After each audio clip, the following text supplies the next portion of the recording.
Les habitants du Nord, frappés hier soir par un épisode météo particulièrement violent. Des orages ont fait de nombreux dégâts dans les départements de la Somme et du Pas-de-Calais. Pas de victimes, heureusement, mais plusieurs milliers de foyers toujours privés d'électricité à l'heure actuelle. Bonjour Nina Droff. Bonjour. Deux communes sont particulièrement dévastées, celle de Conty près d'Amiens et celle de Bihucourt, non loin d'Arras. Là-bas, ce sont des mini-tornades qui se sont abattues, hein. Oui, deux mini-tornades avec des rafales à plus de 200 km/h ont traversé ces communes hier soir. Alors l'épisode n'a duré qu'une vingtaine de secondes, mais il a laissé derrière lui des champs de ruines. À Bihucourt, dans le Pas-de-Calais, le centre de la commune a été pratiquement rasé. Les toitures, les pylônes et les arbres du bourg ont été arrachés. Les routes sont impraticables, jonchées de bois, de tuiles, de briques.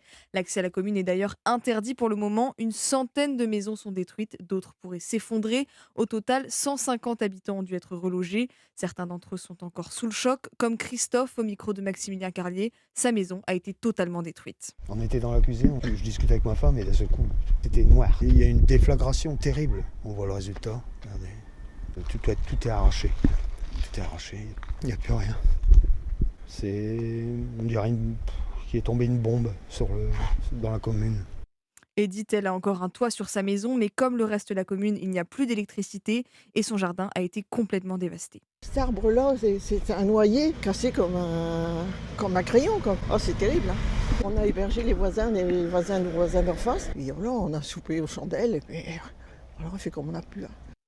Dans la ville de Conty, près d'Amiens, les dégâts matériaux sont tout aussi considérables. Une soixantaine de bâtiments sont endommagés, ainsi qu'une dizaine d'habitations. Dans l'Eure, les dégâts sont moindres, mais 3000 foyers sont encore privés d'électricité. Nina Droff, merci.